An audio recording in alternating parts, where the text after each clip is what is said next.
So hello dear students. अभी हम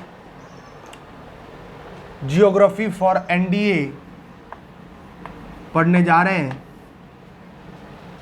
बिल्कुल बेसिक से हम स्टार्ट करेंगे और बिल्कुल एडवांस लेवल तक आपको कॉन्सेप्ट प्रोवाइड करने का हम ये गारंटी देते हैं।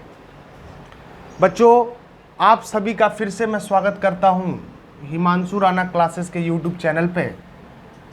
आज जो हम पढ़ने जा रहे हैं, आज हम पढ़ने जा रहे हैं यूनिवर्स के बारे में। तो सबसे पहले यूनिवर्स के स्टडी से पहले हम एक वर्ड लिखने जा रहे हैं। मैं एक वर्ड लिख रहा हूँ, इस वर्ड का नाम है कॉस्मोलॉजी। वर्ड का नाम है कॉस्मोलॉजी। अब बच्चे ये समझेंगे कि what do you mean by cosmology. अब मैं आपको बताना चाहता हूँ कि यूनिवर्स, सबसे पहले हम जो ज्योग्राफी में पढ़ते हैं वो हम पढ़ते हैं किसके बारे में? वो हम पढ़ते हैं यूनिवर्स के बारे में। वो हम पढ़ते हैं यूनिवर्स के बारे में। तो बच्चे, the study of universe, universe के स्टडी को हम क्या बोलते हैं? कॉस्मोलॉजी बोलते हैं। तो कॉस्मोलॉजी अगर मेरे से पूछे, मुझसे, आपसे, किसी से पूछे what do you mean by cosmology, तो आपको एक लाइन में आंसर देना है, the study of universe. Study of universe is known as, study of universe is known as क्या? कॉस्मोलॉजी। यूनिवर्स के स्टडी को हम लोग क्या बोलते हैं? कॉस्मोलॉजी बोलते हैं। बोलिए, समझ आया कि नहीं? यूनिवर्स के स्टडी को हम लोग कॉस्मोलॉजी बोलते हैं। अब यूनिवर्स के स्टडी को हम क्या बोलते हैं? कॉस्मोलॉजी बोलते हैं। अब यूनिवर्स में बहुत सारी चीजें हैं। यूनिवर्स के मतलब आप क्या समझते हैं? अगर आपसे पूछे कि यूनिवर्स क्या है, तो यूनिवर्स को हिंदी में हम लोग ब्रह्मांड बोलते हैं। यूनिवर्स को हिंदी में हम लोग क्या बोलते हैं? यूनिवर्स को हिंदी में हम लोग ब्रह्मांड बोलते हैं। अब यूनिवर्स क्या है? यूनिवर्स कंप्राइजेज, यूनिवर्स में क्या है? अरे सारी कुछ तो यूनिवर्स में है ना। तो यूनिवर्स कंप्राइजेज किस चीज को कंप्राइज करता है? यूनिवर्स कंप्राइजेज किस चीज को कंप्राइज करता है? तो universe comprises of all physical matter. जितने भी मैटर, फिजिकल मतलब जिसको आप देख सकते हैं, टच कर सकते हैं, all physical matters and energy. भाई साहब, physical matter, all physical matter, energy, star, sun, planet, meteoroids, asteroids, जितने भी चीज इस ब्रह्मांड में है, सारी चीजों को अगर हम कंपेराइज कर दें, अगर हम एक चीज में रखने की कोशिश करें, तो वो चीज क्या होगी? वह चीज होगी यूनिवर्स। इस बात को समझ लिया जाए, वो चीज क्या होगी? यूनिवर्स होगी। यूनिवर्स मतलब क्या? It is a totality. मतलब यूनिवर्स वह जगह है जहां सब कुछ है, जितने भी फिजिकल मैटर हैं, चाहे जो भी एनर्जी यहाँ पर मिल रही है, रेडियो वेव्स जितने भी है, लाइट एनर्जी, सन एनर्जी, जो भी टाइप की एनर्जी है, चाहे जितने भी आप समझ लीजिए कि फिजिकल मैटर्स हैं, जितने भी स्टार्स हैं, प्लैनेट्स हैं, मेट्रोइड्स, एस्ट्रॉइड्स, सबको अगर हम कंपेराइज कर दें तो वो हमारा यूनिवर्स होता है। और कॉस्मोलॉजी क्या होता है? Cosmology is all about the study of universe. इस चीज को समझ लें जरा, ठीक है। अब यूनिवर्स के विषय में बहुत सारी थ्योरी आई। यूनिवर्स के विषय में बहुत सारी थ्योरी आई। सबसे पहला इन 140 एडी, 140 एडी में एक वैज्ञानिक थे, एक साइंटिस्ट थे, टोलेमी। इसको तो PTOLEMY होता है, लेकिन इसको हम लोग टोलेमी पढ़ते हैं। टोलेमी साहब आए। टोलेमी साहब ने यूनिवर्स को क्या कहा? टोलेमी साहब ने कहा कि अर्थ जो है ना भाई साहब, जो अर्थ है वो सेंटर है। अर्थ क्या है? सेंटर है। किसका सेंटर है? अर्थ सेंटर है। Earth is centre of universe. Earth is centre of universe, है ना। अर्थ यूनिवर्स का सेंटर है। किसने कहा था? टोलेमी साहब ने कहा था। कब कहा था? इन AD 140 AD में टोलेमी ने कहा था कि अर्थ सेंटर ऑफ यूनिवर्स है। अब सेंटर ऑफ यूनिवर्स के मतलब, अब यूनिवर्स में जितने भी चीजें हैं, चाहे वो क्या है, वो सन है, चाहे जितने भी प्लैनेट्स हैं, जो भी है प्लैनेट्स हैं, चाहे जितने भी मेट्रोइड्स हैं, वो जो भी एस्ट्रॉइड्स हैं, वो सब किसकी चारों ओर चक्कर लगा रही है, वो सब अर्थ के चारों ओर चक्कर लगा रही है। अब अर्थ एज ए सेंटर, सबसे पहले एक यूनिवर्स के विषय में किन्होंने कहा था, उन्होंने कहा, किसने कहा था? टोलेमी ने कहा था। उन्होंने कहा था कि जो यूनिवर्स है ना, यूनिवर्स जियोसेंट्रिक है, मतलब अर्थ एज ए सेंटर है, अर्थ यूनिवर्स का सेंटर है, और यूनिवर्स में जितने भी चीजें हैं वो अर्थ के चारों ओर चक्कर लगा रही हैं। बोलो समझ में आया क्या मैंने क्या कहा? टोलेमी साहब का यह कॉन्सेप्ट था कि अर्थ क्या है? अर्थ सेंटर है, और इस यूनिवर्स में जितने भी चीज है, चाहे वो प्लैनेट्स हो गए, चाहे जितने भी स्टार्स हैं, मेट्रॉइड्स हैं, जितने भी चीजें हैं, यूनिवर्स अर्थ के चारों ओर चक्कर लगा रही है, अर्थ एज अ सेंटर है। उसके बाद एक साहब आए, मैं यहां लिख देता हूं, एक साहब आए, उस साहब का नाम था कोपरनिकस। 1543 में एक साहब आए जिनका नाम था कोपरनिकस। कोपरनिकस साहब ने क्या कहा? कोपरनिकस साहब ने कहा नहीं भाई साहब, अर्थ सेंटर नहीं है, सन है सेंटर। यूनिवर्स का सेंटर कौन है? सन है यूनिवर्स का सेंटर। सन के चारों ओर जितने भी प्लैनेट हैं वो सब चक्कर लगा रहे हैं। सन है, जैसे टोलेमी ने कहा कि यूनिवर्स का सेंटर अर्थ है, अर्थ के चारों ओर जितने भी प्लैनेट्स हैं, जितने मेट्रॉइड्स, एस्ट्रॉइड्स, सब चक्कर लगा रहे हैं। लेकिन 1543 में कोपरनिकस ने कहा कि अर्थ नहीं, सन है यूनिवर्स का सेंटर, और यूनिवर्स में जितने भी चीजें हैं वो सन के चारों ओर चक्कर लगा रही हैं। तो ये 1543 में बोला। फिर एक हमारे साहब आए जिनको आप लोग जानते हो केपलर के नाम से। केपलर के नाम से, केपलर ने तो भाई साहब कोपरनिकस को सपोर्ट किया। केपलर ने कहा हाँ अर्थ तो सेंटर है, लेकिन अर्थ यूनिवर्स का सेंटर नहीं है बाबू, अर्थ यूनिवर्स का सेंटर नहीं है बच्चे। अर्थ किसका सेंटर है? अर्थ सोलर सिस्टम का सेंटर है। केपलर ने कहा ये सॉरी, सन तो सेंटर है। कोपरनिकस ने कहा था ना सन सेंटर है, किसका? यूनिवर्स का। टोलेमी ने क्या कहा? अर्थ सेंटर है यूनिवर्स का। और कोपरनिकस ने कहा सन सेंटर है यूनिवर्स का। केपलर ने कोपरनिकस को बात को सही ठहराया कि ये सन सेंटर है, लेकिन सन यूनिवर्स का सेंटर नहीं है। सन तो सेंटर है भाई साहब, लेकिन सोलर सिस्टम का सेंटर है। सोलर सिस्टम में सन जो होती है वो सेंटर पर होती है, बाकी जितने भी प्लैनेट्स हैं वो सन के चारों ओर चक्कर लगाते हैं। तो केपलर ने कोपरनिकस के बात को सही कहा, लेकिन उसने एक चीज कह दी कि सन सेंटर है, लेकिन यूनिवर्स का सेंटर नहीं है। सन सोलर सिस्टम का सेंटर है। अब सोलर सिस्टम क्या है? Solar system comprises of a sun as its center and the 8 planets which is revolving around the sun, and the meteoroids and the asteroids and the dwarf planet who's not in categorized of planet। देखो dwarf planet क्या होता है? जो बौना planet होता है। देखो पहले प्लूटो क्या था याद समझो, मैंने आपको एक चीज बताया, अभी ये मैंने बता दिया कि सन क्या है? सन सोलर सिस्टम का सेंटर है, ये केपलर ने कहा। अब मैं आपको एक चीज बताता हूं, अब आपको मैं एक चीज बनाता हूं, ये गलत है, ये गलत है, तर ये ना मिटाता अच्छे से नहीं, इसलिए मैंने दूसरा ये रख दिया। अभी आपको मैं कुछ और बताने जा रहा हूं। अब यूनिवर्स के बारे में बता रहा हूं तो थोड़ा सा आप मैं यूनिवर्स के बारे में ही चल रहा हूं। केपलर ने क्या कहा? केपलर ने क्या कहा आप बताइए?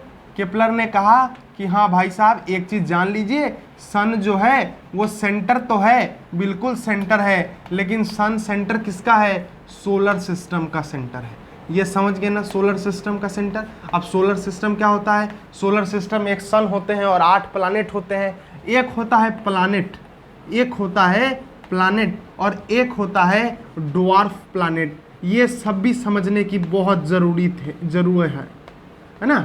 एक होता है प्लैनेट और एक होता है ड्वार्फ प्लैनेट। अब देखो पहले तो कुछ ड्वार्फ प्लैनेट थे, जैसे प्लूटो था।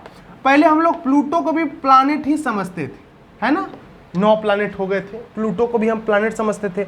लेकिन प्लैनेट की कुछ क्राइटेरिया आई, प्लैनेट की कुछ क्राइटेरिया आई, और जो उस क्राइटेरिया को फुलफिल किया वो आ गया प्लैनेट के श्रेणी में, और जो उस प्लैनेट के क्राइटेरिया को फुलफिल नहीं किया वो आ गया ड्वार्फ प्लैनेट में। ड्वार्फ मतलब बौना प्लैनेट, मतलब जो प्लैनेट का क्राइटेरिया है उसको अगर आप फुलफिल नहीं कर पाए तो आप किसके कैटेगरी में आएंगे? आप ड्वार्फ प्लैनेट के कैटेगरी में आएंगे। खैर, इसके विषय में कितने होते हैं ड्वार्फ प्लैनेट? जैसे सेरेस है, आपका प्लूटो है, आपको हम कुछ ऐसा करके है, तो बहुत सारे ड्वार्फ प्लैनेट है, 6-7 हैं। उसको मैं अलग से अभी आगे बताऊंगा। मैं ऐसे ही आपको नॉलेज के बारे में बता दिया हूं कि ड्वार्फ प्लैनेट क्या होता है, प्लैनेट क्या होता है, ठीक है ना। अब देखिए मैंने क्या कहा, केपलर ने कहा कि सन क्या है? सेंटर ऑफ सोलर सिस्टम है। ये चीज हमारा यूनिवर्स के विषय में लोग के नॉलेज, 3 व्यक्ति ने कहा, और जो कि सही भी है, केपलर का सबसे सही है, क्योंकि सन ही तो है सोलर सिस्टम। सन तो सोलर सिस्टम का सेंटर है ना, पूरा यूनिवर्स का सेंटर थोड़ी है ना। अब देखिए, अब बात क्या आती है, ये यूनिवर्स बना कैसे? ये यूनिवर्स बना कैसे? यूनिवर्स के जो आपका मतलब यूनिवर्स का जो आप कहते हो ना क्रिएशन कैसे हुआ, इसके विषय में भी बहुत सारे थ्योरी। तो सबसे प्रचलित थ्योरी और सबसे इंपॉर्टेंट थ्योरी है बिग बैंग थ्योरी। क्या है? Big bang theory. आप जान रहे हैं, तेरी मेरी जोड़ी जैसे बिग बैंग थ्योरी में सुनाऊं चोरी चोरी, ये सबको है ना। हनी सिंह का गाना आया था, उसमें ये वर्ड का मीनिंग आया था, what is big bang theory.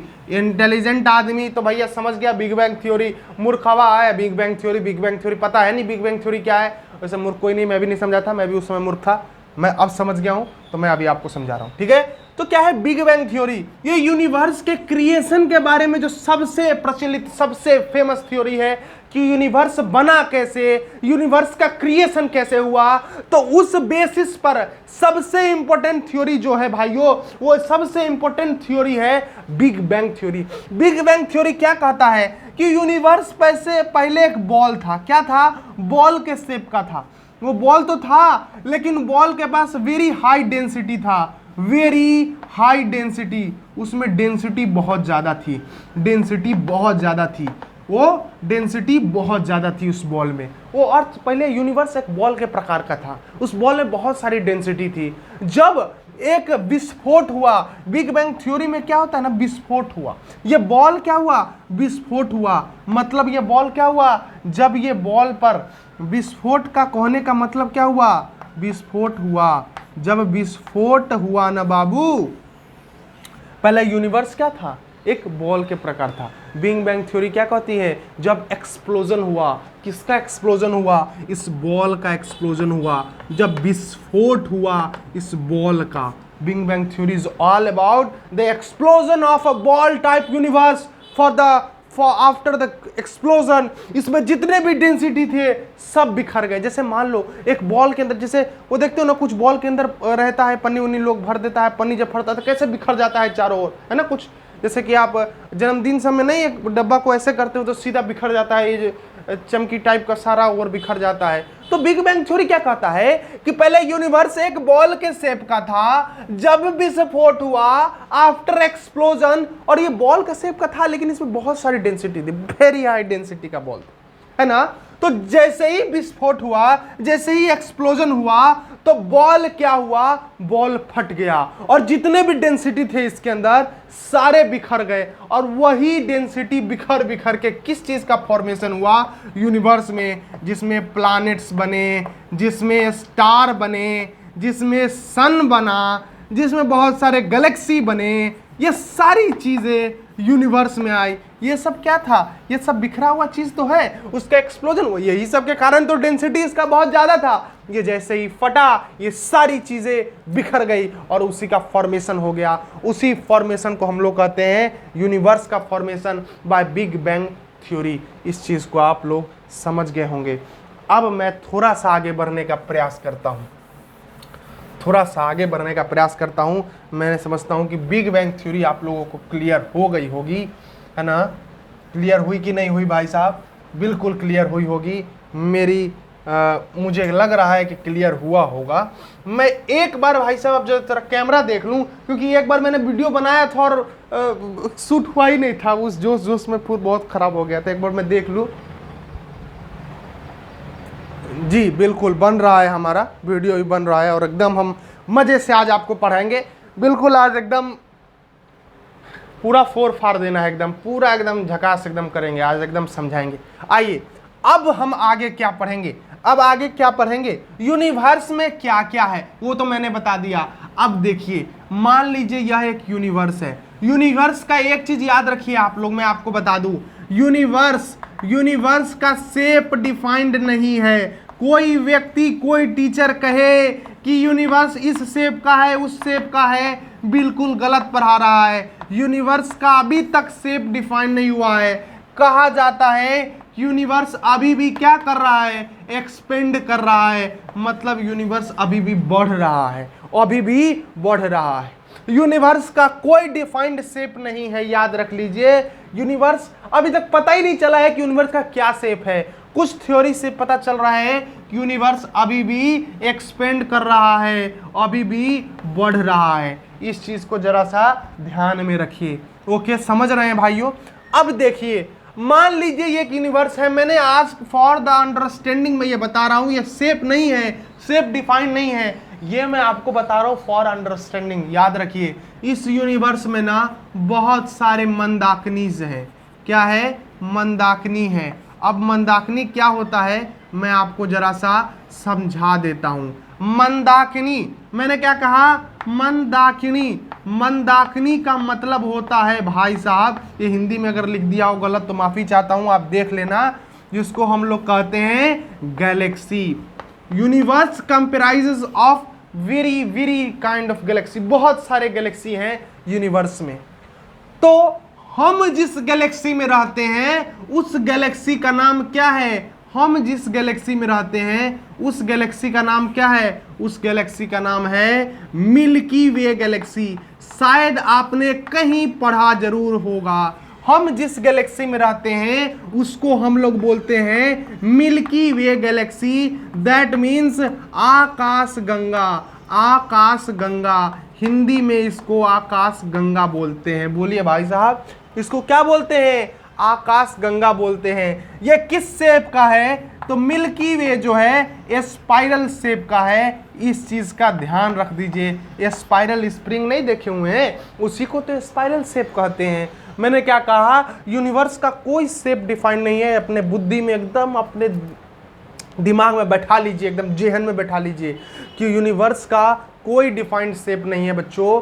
Universe का कोई डिफाइंड शेप नहीं है। Universe comprises of many galaxies. बहुत सारे यूनिवर्स में गैलेक्सी है, कुछ अलग गैलेक्सी है, कुछ अलग है, ये कुछ अलग है, ये कुछ, सबका अलग अलग नाम है। तो हमारा अर्थ जिस गैलेक्सी में रहता है, हमारा गैलेक्सी वही तो हुआ। हमारा अर्थ जिस गैलेक्सी में है, हमारा गैलेक्सी वही तो हुआ। तो हमारा अर्थ जिस गैलेक्सी में है उस गैलेक्सी का नाम, अच्छा गैलेक्सी का मतलब क्या हुआ, गैलेक्सी जिसमें बिलियंस ऑफ स्टार हों। ये समझ लीजिए, बिलियंस ऑफ स्टार हों। गैलेक्सी किसे कहते हैं ये तो बच्चे समझे ही नहीं। जिसमें बिलियंस ऑफ स्टार हों, प्लैनेट्स हों, बहुत सारे प्लैनेट्स हों, मेट्रोइड्स हो, जिसमें एस्ट्रॉइड्स हो, बहुत सारे प्लैनेट्स हो, मेट्रोइड्स हो, एस्ट्रॉइड्स हो, जो वो बिलियंस ऑफ स्टार जिसमें है, जिसमें बिलियंस ऑफ स्टार है, वेरी प्लैनेट्स, बहुत सारे प्लैनेट्स हैं, एस्ट्रॉइड्स है, वो सब का कंपेराइज मिला के। अब हमारे अर्थ में ही देख लो, बिलियंस स्टार हैं, 200 बिलियंस और 300 बिलियन से स्टार हैं, कितने प्लैनेट्स हैं, है ना, मेट्रोइड्स हैं, एस्ट्रॉइड्स हैं, ये सब गैलेक्सी, ये सब चीज मिला के ही तो एक गैलेक्सी का फॉर्मेशन हुआ है। उसी गैलेक्सी का नाम तो मिल्की वे गैलेक्सी है, जिसमें हमारा अर्थ है, बहुत सारे स्टार्स हैं। सिर्फ सन भी तो एक स्टार है, एक ही स्टार है क्या, करोड़ों हजारों करोड़ों स्टार हैं इस यूनिवर्स में। तो यूनिवर्स के अंदर यूनिवर्स में बहुत सारे गैलेक्सी हैं, उसमें हमारा एक गैलेक्सी है जिसका नाम है मिल्की वे, जिसमें हमारा अर्थ है। अब गैलेक्सी क्या होता है, गैलेक्सी जिसमें बिलियंस ऑफ स्टार हो, जिसमें बिलियंस ऑफ स्टार हो, उस तरीके के चीज को हम क्या बोलते हैं, उस तरीके के चीज को हम गैलेक्सी बोलते हैं। हमारा गैलेक्सी क्या है, मिल्की वे गैलेक्सी। हिंदी में क्या बोलते हैं, आकाश गंगा। किस शेप का है, ये स्पाइरल शेप का है। This is the spiral shape, ये समझ लीजिए, ये स्पाइरल शेप का है। बोलो समझ रहे हो। अब याद रखिए एक चीज, जो क्वेश्चन आपसे पूछेगा एनडीए में, तो आपके गैलेक्सी का नाम तो आपको पता है, गैलेक्सी किसे कहते हैं सो भी आपको पता है। एक पूछ सकता है कि आपका नियरेस्ट गैलेक्सी क्या है, नियरेस्ट गैलेक्सी, आपके गैलेक्सी से आपका नियरेस्ट पड़ोसी गैलेक्सी कौन है, तो इसका नाम है, याद रख लीजिएगा, एंड्रोमेडा। क्या नाम है बच्चे, एंड्रोमेडा। अपने इस मोटे बुद्धि में बिल्कुल घुसा लो। ये आकाशगंगा सबसे करीबी जो आपका ये गैलेक्सी है, इसका नाम है एंड्रोमेडा। एंड्रोमेडा जो आपका नियरेस्ट गैलेक्सी है, इसका नाम क्या है? एंड्रोमेडा। मुझे विश्वास है कि जहां तक मैंने अभी आपको पढ़ाया है वो बिल्कुल आपके जहन में एकदम चला गया होगा। और आगे की वीडियो मैं नेक्स्ट लेक्चर में दूंगा। तब तक के लिए धन्यवाद। और फिर जाते जाते एक बात जरूर कहना चाहूँगा भाइयों, मेहनत कर रहा हूँ तो ज़रा सा आप अपना प्यार ज़रूर दिखाएं। हमारे YouTube channel Himanshu Rana classes को ज़रूर सब्सक्राइब करें, लाइक करें और शेयर ज़रूर करें इस वीडियो को। आगे और मज़ा आएगा जब आप सपोर्ट करोगे तो मेहनत करने में भी और मज़ा आएगा। तब तक के लिए धन्यवाद। Thank you very much.